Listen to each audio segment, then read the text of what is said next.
Hello viewers, welcome to our an education unit. आज हम कुछ क्वेश्चंस को डिस्कस करेंगे। आपका जो है यूनिट 1 से ये सारा क्वेश्चंस रहेगा। आप लोगों को पता है कि किस तरह से क्वेश्चन आया है। सबको लगता था कि कभी परिचय से क्वेश्चन आएगा, लेकिन कभी परिचय से एक भी क्वेश्चन नहीं था। और जो आपका सिलेबस में है उसी से क्वेश्चन है, लेकिन क्वेश्चंस को आप अगर देखिएगा उसमें 90% क्वेश्चंस आपको ऐसे मिलेंगे जो बहुत ही इजी क्वेश्चन था, और उसके भीतर में कुछ ऐसे ऐसे क्वेश्चंस भी थे जो काफ़ी डेप्थ से पूछा गया था। ठीक है, तो इसलिए अभी आप लोगों को प्रिपरेशन जो है एकदम अच्छे से करना चाहिए। जो भी आपका अपकमिंग पोस्ट के लिए जो भी एग्ज़ाम है उसके लिए आप लोग रेडी हो जाइए, क्योंकि RST थर्ड RST जो है ये ख़त्म हुआ। इसके बाद में आपका जो है LTR आने वाला है, जिसके लिए आप लोगों को रेडी होना चाहिए। और OSTED के लिए आपके पास ज़्यादा टाइम नहीं है। 19 जनवरी को ही आपका एग्ज़ाम है, तो उस हिसाब से अगर आप देखिएगा आपके पास टाइम बहुत कम है। लेकिन OSTED में क्वेश्चंस जो है ऊपर ऊपर से रहता है, तो आप लोग अगर पढ़कर चाहेंगे तो कर पाएंगे, इसमें कोई प्रॉब्लम नहीं है। तो आप लोग कोशिश कीजिए जैसे आप लोग OSTED को एक ही बार में क्लियर कर लें। फर्स्ट क्वेश्चन देखिए, दुख के चेतन कारण के साक्षात्कार के बिना किसकी सृष्टि नहीं हो सकती। ठीक है, दुख के चेतन कारण के साक्षात्कार के बिना किसकी सृष्टि नहीं हो सकती। तो ये जो है ये आपका क्रोध चैप्टर से लिया गया है। यहाँ पर आपका पूछा गया कि दुख के चेतन कारण के साक्षात्कार के बिना किसकी सृष्टि नहीं हो सकती। मतलब आपको जिससे दुख पहुँचा है वो कारण अगर आपको ना पता चले तो फिर किसकी सृष्टि नहीं होगी। तो ये बहुत ही इजी क्वेश्चन है। यहाँ पर ऑप्शन देखिए, बैर, क्रोध, असंतोष। इसमें से सही ऑप्शन जो है आपका बी होगा। दुख के चेतन कारण के साक्षात्कार के बिना क्रोध की सृष्टि नहीं हो सकती। क्रोध जो है उसके बारे में बोला गया कि क्रोध जो है, क्रोध तभी उत्पन्न होगा जब दुख के चेतन कारण का साक्षात्कार होगा। ठीक है, 1 नंबर क्वेश्चन का आपका बी ऑप्शन सही है। क्वेश्चन नंबर 2, दुख के सज्ञान कारण पर प्रबल प्रभाव डालने में प्रवृत्त करने वाला मनोविकार क्या है। तो यहाँ पर आपसे पूछा गया दुख के सज्ञान कारण पर प्रबल प्रभाव डालने में प्रवृत्त करने वाला मनोविकार कौन सा है। ऑप्शन से देखिए, क्रोध, बैर, शांति। तो यहाँ पर आपसे पूछा गया है कि दुख के सज्ञान कारण पर प्रबल प्रभाव डालने में प्रवृत्त करने वाला मनोविकार। तो इसका सही ऑप्शन जो है ए होगा, क्रोध होगा। यहाँ याद रखिए, क्रोध जो है एक मनोविकार है, शांति भंग करने वाला मनोविकार है। तो 2 नंबर का आपका ए ऑप्शन जो है सही है। क्वेश्चन नंबर 3, शिशु किसके माध्यम से क्रोध का आभास देता है। शिशु किसके माध्यम से क्रोध का आभास देता है। खाना ना खाकर, रूठ कर, रोकर। तो देखिए 3 नंबर क्वेश्चन अगर आप देखिएगा, शिशु किसके माध्यम से क्रोध का आभास देता है, तो आपका सही ऑप्शन जो है सी होगा, रोकर। कोई भी चैप्टर का MCQ जब आप लोग सॉल्व करते हैं तो वो सॉल्व करने से पहले सबसे पहले आप वो चैप्टर को पढ़ लीजिए। जब आप उसको पढ़ लेते हैं फिर MCQ को सॉल्व करते हैं तो आपको सारा क्वेश्चन का आंसर बनाना आपके लिए बहुत इजी होगा। और जब हम चैप्टर को पढ़ के जाते हैं तो वहाँ से किसी भी तरह भी जब क्वेश्चन बनता है उसका हम आंसर कर पाते हैं। लेकिन सिर्फ MCQ अगर करके जाइएगा तो हो सकता है कि जो आपसे एग्ज़ाम में पूछा जाए वहाँ आप लोग कन्फ्यूज़ हो सकते हैं। इसलिए पहले चैप्टर को बुक से पढ़िए, फिर उसके बाद में आप MCQ को सॉल्व कीजिए। और आप में से कोई भी अगर पैड बैच में ज्वाइन करना चाहते हैं तो आपको डिस्क्रिप्शन में नंबर मिलेगा और आपको कमेंट सेक्शन में भी नंबर मिल जाएगा। आप उस नंबर में कांटेक्ट कर सकते हैं। OSTED के लिए भी क्लास ज्वाइन कर सकते हैं और RST के जो आपका LTR के लिए भी। और यहाँ पर देखिए जो आपका मतलब मंडे टू फ्राइडे जो है हम क्लासेस, कंसेप्ट और MCQs दिया जाएगा। सैटरडे के दिन आपका जो भी डाउट रहेगा वो सॉल्व किया जाएगा और संडे के दिन मॉक टेस्ट रहेगा। क्योंकि टाइम ज़्यादा नहीं है तो अभी से आप लोगों का क्लासेस जो है, आप लोगों को पता होगा शायद पैड बैच में जो है यूनिट 1 ख़त्म होने वाला है। तो आप लोग अगर कोई भी ज्वाइन करना चाहते हैं आप लोग ज्वाइन कर सकते हैं। और किसी को अगर कोई प्रॉब्लम है, किसी का अगर फाइनेंशियल प्रॉब्लम है, नीडी है कोई, तो आप लोग बेझिझक जो नंबर दिया गया है उस पर कांटेक्ट कीजिए। आपके लिए कोई कोर्स भी नहीं है। और वैसे भी जो डाउट जो रहता है आप लोगों का, आप लोग तो वैसे भी डेली पूछते रहते हैं कहाँ पर क्या डाउट है। उसमें कोई टाइमिंग नहीं है, कोई डे नहीं रहता है आपका लिए फिक्स। लेकिन फिर भी सैटरडे के दिन जो जो डाउट रहेगा, एक मतलब ऐसा भी डाउट हो सकता है जो आपको व्हाट्सएप के थ्रू ना समझाया जा सके, या फिर मुझे लगे कि ये बहुत इंपॉर्टेंट है, ये सबको जानना ज़रूरी है, तो वो सारा डाउट को लेकर आपका सैटरडे को क्लास चलेगा। नेक्स्ट देखिए क्वेश्चन नंबर 4। जब दोहराए जाने की संभावना कुछ भी ना हो तब क्रोध किस रूप में होता है। ठीक है, जब दोहराए जाने की संभावना कुछ भी ना हो तब क्रोध किस रूप में होता है। प्रतिकार, स्वरक्षा, क्रोध का अंधापन। देखिए, जब एक इंसान आपको तकलीफ पहुंचाता है और वो दोबारा तकलीफ पहुंचाए, इसकी कोई संभावना नहीं रहती है, और फिर भी अगर आप मतलब क्रोधित होकर उसका जो है जवाब देते हैं, तो वहाँ पर आपका बनेगा, जो आपका आंसर बन जाएगा, वहाँ जो क्रोध का रूप जो होता है आपका, वो प्रतिकार मात्र होगा, क्योंकि वहाँ पर दोहराए जाने की संभावना कुछ भी नहीं है। तो 4 नंबर क्वेश्चन अगर आप देखिएगा, इसका ये ऑप्शन सही है कि जब दोहराए जाने की संभावना कुछ भी ना हो तब क्रोध प्रतिकार के रूप में होता है। Question number 5। क्रोध करते समय लोगों के मन में कौन सी भावना सदा नहीं रहती। लोक कल्याण, दया, प्रतिकार। तो देखिए 5 नंबर क्वेश्चन जो दिया है कि क्रोध करते समय लोगों के मन में कौन सी भावना सदा नहीं रहती है, तो इसका सही ऑप्शन जो होगा वो आपका ए होगा, लोक कल्याण की भावना सदा नहीं रहती है। हर क्वेश्चन का उसका जो आंसर जो दिया गया है, वो क्वेश्चन का आंसर जो भी बनाया गया है, आप बुक से पढ़िए, आपको सारा क्वेश्चन का आंसर मिलेगा, एक भी इधर उधर से नहीं है। Question number 6।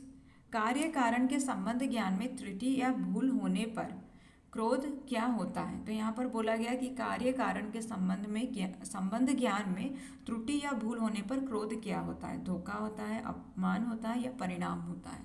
6 नंबर क्वेश्चन अगर आप देखिएगा, कार्य कारण के संबंध ज्ञान में त्रुटि या भूल होने पर क्रोध जो है ये धोखा होता है। 6 का आपका ऑप्शन सही है। Question number 7। क्रोध का अंधापन क्या है।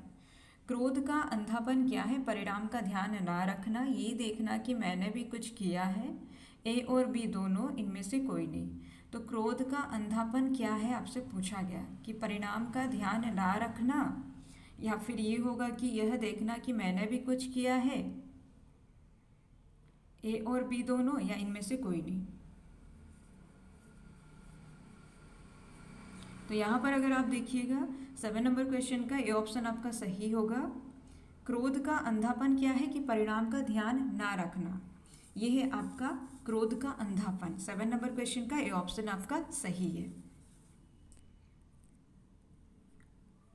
Question number 8। लोग किस तरह स्वाभिमानी को नम्र करना चाहते हैं। हानि द्वारा, नम्र होकर, बुद्धि के माध्यम से। 8 नंबर क्वेश्चन अगर आप देखिएगा, यहाँ पर पूछा गया आपसे कि लोग किस तरह अभिमानी को नम्र करना चाहते हैं। नम्र होकर नम्र करना चाहते हैं, या बुद्धि के माध्यम से नम्र करना चाहते हैं, या हानि के द्वारा। तो यहाँ पर देखिए, ये जो अभिमानी को नम्र करना चाहते हैं लोग, अपमान और हानि के द्वारा। यहाँ पर अपमान ऑप्शन नहीं है, इसलिए हानि के द्वारा आपका होगा। ए ऑप्शन सही है 8 नंबर का, कि लोग हानि द्वारा अभिमानी को नम्र करना चाहते हैं। 8 का आपका ए ऑप्शन सही है। Question number 9। क्रोध की उग्र चेष्टाओं का लक्ष्य सबसे पहले आलंबन में किसका संचार करना रहता है। तो क्रोध की उग्र चेष्टाओं का लक्ष्य सबसे पहले आलंबन में किसका संचार करना रहता है आपसे पूछा गया। 9 नंबर क्वेश्चन अगर आप देखिएगा, 9 नंबर में ऑप्शन से पीड़ा, भय, असंतोष। 9 का सही ऑप्शन जो होगा भय होगा। क्रोध की उग्र चेष्टाओं का लक्ष्य सबसे पहले आलंबन में भय का संचार करना रहता है। ठीक है, 9 का आपका बी ऑप्शन सही है कि क्रोध की उग्र चेष्टाओं का लक्ष्य सबसे पहले आलंबन में भय का संचार करना रहता है। Question number 10। करुणा के आज्ञाकारी सेवक के रूप में हमारे सामने आता है। ठीक है, करुणा के आज्ञाकारी सेवक के रूप में हमारे सामने आता है, क्या आता है। क्रोध, दया, सेवा। 10 नंबर क्वेश्चन अगर आप देखिएगा, 10 का आपका ऑप्शन सही होगा। क्रोध जो है करुणा के आज्ञाकारी सेवक के रूप में हमारे सामने आता है। 10 का आपका ए ऑप्शन सही है। Question number 11। क्षमा का अवसर कब सामने आता है। नम्र होकर पश्चाताप करने से, पीड़ित पर दया करने से, क्षमा याचना से। तो देखिए, क्षमा का अवसर यानी कि माफ़ी, ठीक है, अवसर कब सामने आता है, तो इसका सही ऑप्शन जो है ए होगा। नम्र होकर पश्चाताप करने से क्षमा का अवसर जो है सामने आता है। ये आपका क्रोध निबंध में ही लिखा गया है। एक का क्रोध दूसरे में डेस का संचार करता है। 12 नंबर क्वेश्चन अगर आप देखिएगा, एक का क्रोध दूसरे में डेस का संचार करता है। क्रोध, भय, बैर। 12 का सही ऑप्शन जो होगा ये आपका देखिए, एक का क्रोध दूसरे में भी क्रोध का संचार करता है। ठीक है, ये काफ़ी इंपॉर्टेंट है, इसको याद रखिएगा। बच्चे इसमें कंफ्यूज हो सकते हैं कि एक का क्रोध दूसरे में क्रोध का संचार करता है। 12 का आपका ए ऑप्शन जो है सही है। क्वेश्चन नंबर 13, किसी बात का बुरा लगना, उसकी असह्यता का क्षोभयुक्त और आवेगपूर्ण अनुभव होना क्या कहलाता है? तो 13 नंबर क्वेश्चन अगर आप देखिएगा, किसी बात का बुरा लगना, उसकी असह्यता का क्षोभयुक्त और आवेगपूर्ण अनुभव होना जो है ये अमर्ष कहलाता है। 13 का आपका बी ऑप्शन सही है। अमर्ष से क्वेश्चन आ सकता है, काफ़ी इंपॉर्टेंट है, इसको याद रखिए कि किसी बात का बुरा लगना, उसकी असह्यता का क्षोभयुक्त और आवेगपूर्ण अनुभव होना अमर्ष कहलाता है। क्वेश्चन नंबर 14, पूर्ण क्रोध की अवस्था में मनुष्य किसकी ओर उन्मुक्त रहता है? अपनी ओर, दुख पहुंचाने वाले पात्र की ओर, परिणाम की ओर। तो यहाँ पर आपसे पूछा गया कि पूर्ण क्रोध की अवस्था में मनुष्य किसकी ओर ही उन्मुक्त रहता है। याद रखिएगा, पूर्ण क्रोध के बारे में बोला गया, तो पूर्ण क्रोध की अवस्था में मनुष्य दुख पहुंचाने वाले पात्र की ओर हमेशा उन्मुक्त रहता है। ठीक है, 14 का आपका बी ऑप्शन सही है। क्वेश्चन नंबर 15, किसमें दुख पहुंचाने वाली बात के ब्यौरों पर और उसकी असह्यता पर विशेष ध्यान रहता है? 15 नंबर क्वेश्चन अगर आप देखिएगा, इसमें पूछा गया आपसे कि किसमें दुख पहुंचाने वाली बात के ब्यौरों पर और उसकी असह्यता पर विशेष ध्यान रहता है? तो इसका सही ऑप्शन जो है अमर्ष होगा। 15 का ये ऑप्शन आपका सही है। क्वेश्चन नंबर 16, क्रोध का पूर्ण स्वरूप दर्शाने वाला वाक्य कौन सा है? तो कौन सा वाक्य में क्रोध का पूर्ण रूप को दर्शाया गया है? मैं तुम्हें धूल में मिला दूंगा, गलती के लिए माफ़ी चाहता हूँ, अनर्थ हो गया। तो 16 नंबर क्वेश्चन अगर आप देखिएगा, 16 का आपका ये ऑप्शन सही होगा। मैं तुम्हें धूल में मिला दूंगा, ये जो है आपका क्रोध का पूर्ण स्वरूप है इस वाक्य में। क्वेश्चन नंबर 17, चूहे और बिल्ली का संबंध अलंकारिक रूप में क्या बताया गया है? तो चूहे और बिल्ली का संबंध को अलंकारिक रूप में क्या बताया गया है? वैर, मित्र, अमर्ष। तो यहाँ पर देखिए 17 नंबर क्वेश्चन अगर आप देखिएगा, 17 का आपका ए ऑप्शन सही होगा। चूहे और बिल्ली का संबंध को अलंकारिक रूप में वैर बताया गया है। इसके बाद में देखिए आपका बनाम लोड कर्जन से लिया गया है क्वेश्चंस। क्वेश्चन नंबर 1 देखिए, बनाम लोड कर्जन किस विधा की रचना है? कहानी, उपन्यास, निबंध। 1 नंबर क्वेश्चन अगर आप देखिएगा, बनाम लोड कर्जन जो है ये आपका निबंध है। ठीक है, 1 नंबर क्वेश्चन यानी कि बनाम लोड कर्जन से जो पहला क्वेश्चन लिया गया है ये आपका निबंध होगा। बनाम लोड कर्जन एक निबंध है और इसके लेखक जो है बालमुकुंद गुप्त जी हैं। बालक शिवशंभु किसकी स्वप्न देखा करता था? तो यहाँ पर नेक्स्ट क्वेश्चन है आपका कि बालक शिवशंभु किसकी स्वप्न देखा करता था? बुलबुलों को पकड़ने की, बुलबुलों को पालने की, केवल एक बुलबुल को हाथ पर बिठाकर ही प्रसन्न होना चाहता था। तो देखिए, बुलबुल के बारे में वो सपना जरूर देखता था, लेकिन वो चाहता क्या था कि केवल एक बुलबुल को हाथ पर बिठाकर ही प्रसन्न होना चाहता था। वो बुलबुल को पकड़ना नहीं चाहता था या बुलबुल को पालना नहीं चाहता था। यहाँ पर पकड़ना किस अर्थ में है? शिकार करने के अर्थ में है। तो वो बुलबुल को कभी शिकार करना या पकड़ना नहीं चाहता था, बुलबुल को पालना भी नहीं चाहता था, बस उसको हाथ पर बैठाकर प्रसन्न होना चाहता था। तो 2 नंबर क्वेश्चन का आपका सही ऑप्शन जो है सी ऑप्शन सही होगा। बालक शिवशंभु केवल एक बुलबुल को हाथ पर बिठाकर प्रसन्न होना चाहता था। शिवशंभु के खेलने का स्थान क्या बन गया? बुलबुलिस्तान, सुंदर बाग, बुलबुलों का अड्डा। 3 नंबर क्वेश्चन अगर आप देखिएगा, शिवशंभु के खेलने का स्थान जो है वो बुलबुलिस्तान बन गया। 3 का आपका ये ऑप्शन सही है। क्वेश्चन नंबर 4, महारानी का घोषणा पत्र कब प्रकाशित हुआ था? ये क्वेश्चन एग्जाम में भी आपका पूछा गया था, काफ़ी इंपॉर्टेंट है। महारानी का घोषणा पत्र जो है ये 1858 में प्रकाशित हुआ था। Question number 5, Lord Curzon Bharat कितने साल के लिए शासन करने आए थे? तो लॉर्ड कर्जन भारत जो है ये 5 साल के लिए शासन करने आए थे। ठीक है, ये क्वेश्चन भी आपका एग्जाम में पूछा गया था कि लॉर्ड कर्जन भारत कितने साल के लिए शासन करने आए थे? 5 साल के लिए आए थे। क्वेश्चन नंबर 6, शिवशंभु किससे प्यार करता था? तोता, मोर, बुलबुल। 6 नंबर क्वेश्चन अगर आप देखिएगा, शिवशंभु जो है बुलबुल से प्यार करता था। 6 का आपका सी ऑप्शन सही है। क्वेश्चन नंबर 7, बनाम लोड कर्जन निबंध के अनुसार लोड कर्जन कहाँ के रहने वाले थे? तो ये भी काफ़ी इंपॉर्टेंट क्वेश्चन है। लोड कर्जन कहाँ के रहने वाले थे? America, Bharat, England. 7 number question अगर आप देखिएगा 7 का आपका सी ऑप्शन सही होगा। लोड कर्जन जो है इंग्लैंड के रहने वाले थे। क्वेश्चन नंबर 8, बनाम लोड कर्जन के अनुसार लोग किसको याद करते हैं? लोड कर्जन को, रिपन को, महारानी विक्टोरिया को।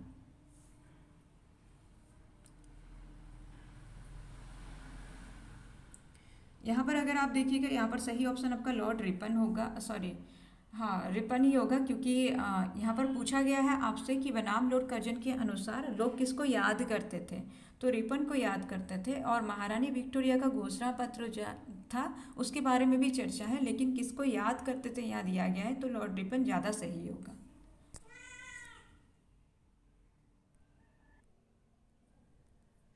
क्वेश्चन नंबर 9, बनाम लोड कर्जन निबंध के अनुसार शिव शंभु स्वप्न में संसार को कैसा देखता है? बुलबुलमय, सुखमय, दुखमय। देखिए इतना इजी क्वेश्चन भी एग्जाम में आया था, इस तरह से क्वेश्चंस बना था कि बहुत इजी, जैसे कि आपका हल्कू जो है वो मतलब कितने रुपए रखा था कंबल के लिए, वो क्या बहुत इजी क्वेश्चन है।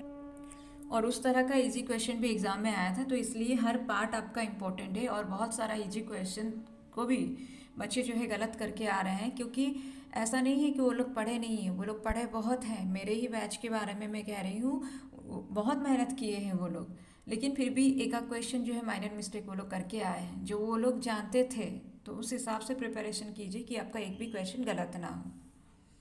बनाम लोड कर्जन निबंध के अनुसार शिव शंभु स्वप्न में संसार को कैसा देखता है? यहाँ जो था आपका सही ऑप्शन ए होगा, बुलबुलमय देखता है संसार को। क्वेश्चन नंबर 10, बनाम लोड कर्जन के अनुसार कौन सा मैदान मूर्तियों से भर जाएगा?